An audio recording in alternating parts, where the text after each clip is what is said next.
Yo escano swaguego. So in this video, just going to go over some of the pronoun charts. I had given a video earlier with colored icons that I was going to use, but I know some people are more visual learners that need the actual charts. Like I said, the charts do help. When you actually start using the language, these aren't going to be what pops up in your head. But this is a nice way to order up the charts, to organize the pronouns, to change them.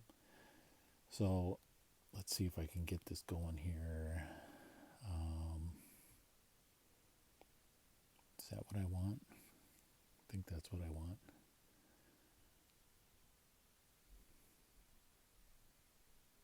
Okay. So if I do this, no, if I do this, here we go. All right.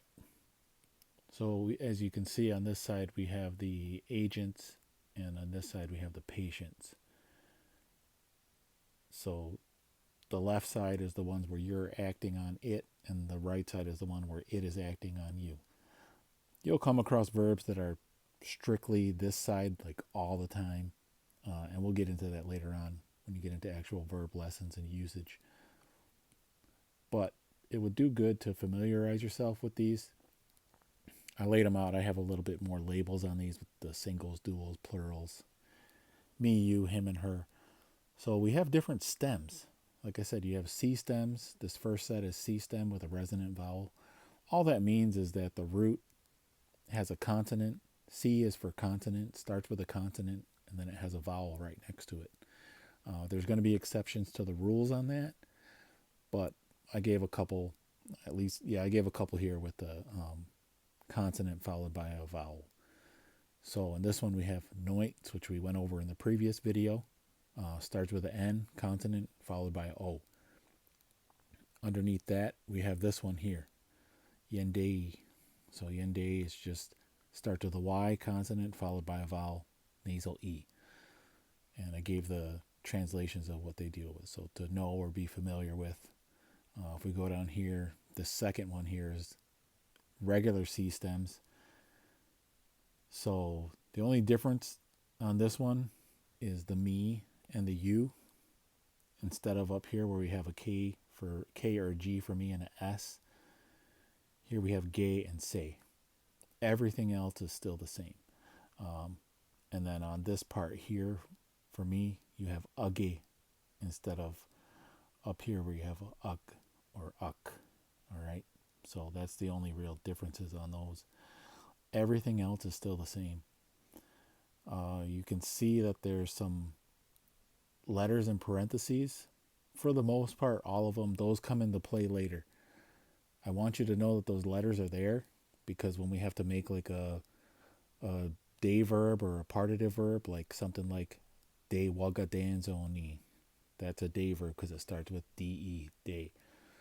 If you ask somebody de ni saje, that ni does something to it. It adds some of these letters in parentheses all come back on when something's in front of them. When they're standing by themselves, they're pretty straightforward, especially the male column. This male column is pretty straightforward by itself when there's nothing in front of the prefix, the ha or the he or the huddy. It's when stuff starts to get in front of it that they change a lot, or they change enough. They're the weird ones. So just know that going into it. You'll get enough practice, you'll see how they go. So some of the examples I provided, knoits, which we've already done, hadinoits, yende, dwayende, all right? And then you can switch over to aknoits, hadinoits, agyende, ongwayende. So I'm not going to translate those all because you can read them. As we go down to the regular C stems, like I said, here, say squatquents, kniskatquents, and so forth, right? You can read all these geshnates, hashnates, ageshneo, ageshneo, hoshneo. So all of these come from up here, and all of those come from up there. You can conjugate the whole things. I just gave you a few, but you could make all 15 changes to those just to conjugate them and plug them in wherever you want. So for practice, we do conjugate all of them, but just for sample purposes right now, I just put a couple on here and there just for so you can see them. But there's your pronoun charts for regular C stem. We go down here, A stems. So A stems and C stems are the ones you're going to see the most when you're doing Seneca. They're the most numerous. So you're just going to see way more of those. So it does you really good to learn your A's and C stems. So these are what goes on the front. And then, like, see, I highlighted them, right? Like that G is highlighted so that at least you know that that's the pronoun to indicate what it is. And then you have the root, which is not highlighted and just in black. So adeesta, to learn or read. So gadeesta, I'm reading or I'm learning. Yondeesta, she's learning. And then we did another one here, adoswe dani. So I underlined this one here. There's words that have a lengthen or no lengthen in the sound, depending on, I don't want to get too technical here, but like syllables. So agadoswe dani, it has an even amount of syllables, so there's no lengthen on here. So when you hear it, agadoswe dani, it's not agadoswe dani, it's just agadoswe dani. But the syllable count changes on these other ones. So hodoswe dani, oh, I misspelled it here. That is supposed to be a D. Hodoswe dani. So I found a typo, but I'm just going to keep going and I'll fix that after. So hodoswe dani, there's a lengthen on that. But those are all your changes for the A stems. That's where they'll all come from. Again, you have letters in parentheses. Most of them will come back on when something is in front of it, like a de or a ni. Some of them are just there as placeholders for something else, which I'll get into later. O stems are less common, but if you need the O stems, here's your charts for the O stem pronouns. They get a little weird. O stems get a little weird, but here it is for when you have to use them. So one of them is to be healthy. Another one is for bad breath. And I just put examples on there for that. But I only put agent ones on them. So I'll have to find better patient ones to use. So right now all you have is agent or red prefixes for these. If we go to E stems, like I said, E stems are less common as well, but they do happen. So the two examples I used that was enotonyo, and you can see I underlined that. So again, syllable count is going to come into play.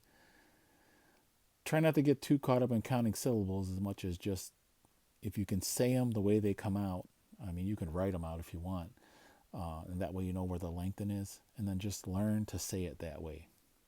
Once you get the handle on it, you'll kind of start to get a feel for the cadence of words that have these syllable counts.